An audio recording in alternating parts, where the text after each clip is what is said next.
मीरा ने राणा की कुटिया का त्याग किया, सीधी वृंदावन। एक बार मीरा वृंदावन भी गई, वेद प्रमाण दे रहा, एक बार वृंदावन भी गई।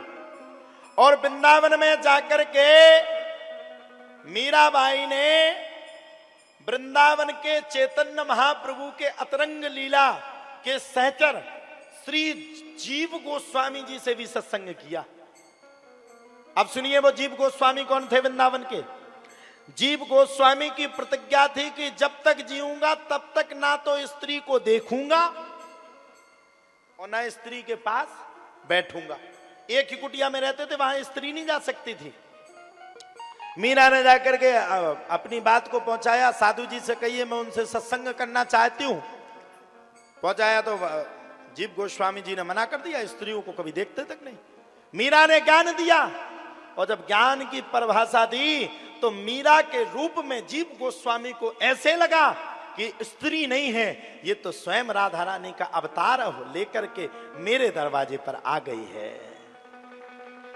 जिन जीव गोस्वामी ने जीवन में किसी स्त्री को नहीं देखा था, आज उनकी प्रतिज्ञा टूट गई और मीरा के पास पहुंच गए। मीरा के साथ मिलकर के जीव गोस्वामी ने बड़ा सुंदर सत्संग किया, और सत्संग करने के बाद अब वृंदावन से सीधी मीरा लौट करके राणा के यहां नहीं गई। वृंदावन से लौटने के बाद मीरा सीधी द्वारकापुरी में जाकर के श्रीनाथ जी के मंदिर में जा पहुंच गई।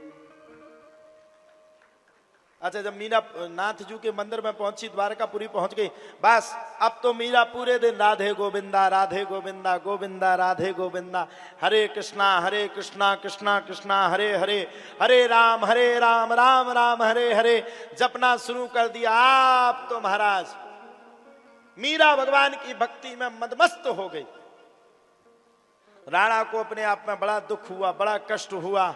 राणा के मन में आया कि मैं एक बार मीरा जैसी भक्तिमती मीरा को दर्शन करना चाहता हूं।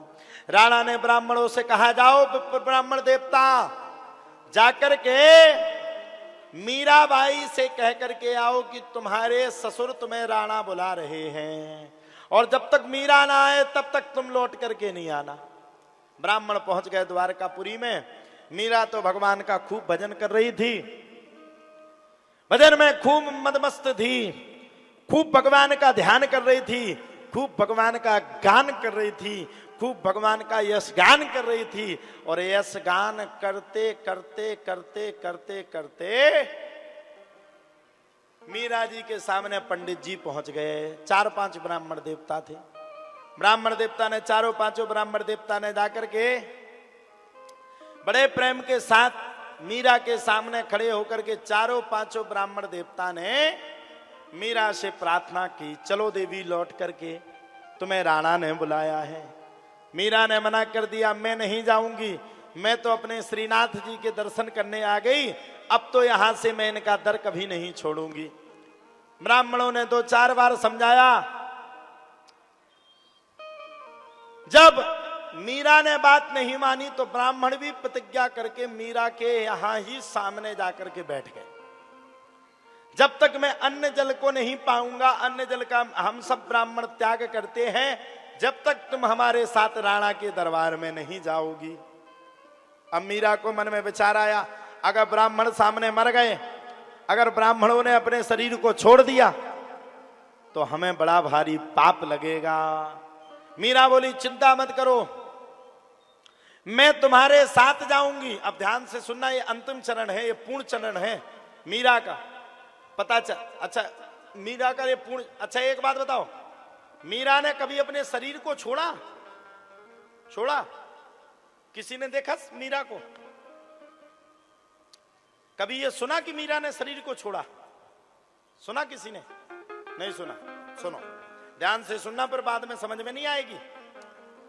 मीरा ने सभी ब्राह्मणों से कहा, आप चिंता मत करो, अगर आपकी ऐसी हट है तो मैं सबसे पहले अपने श्रीनाथ जी के दर्शन करके आऊंगी, और जब मैं श्रीनाथ जी के दर्शन कर लूंगी उसके बाद ही आपके साथ चलने के लिए तैयार हो जाऊंगी। आप तो मीरा ने श्रीनाथ जी के सामने खूब नृत्य किया और नृत्य करते करते करते करते करते मीरा इतनी मगन हो गई कि श्रीनाथ जी में ही मीरा समा गई।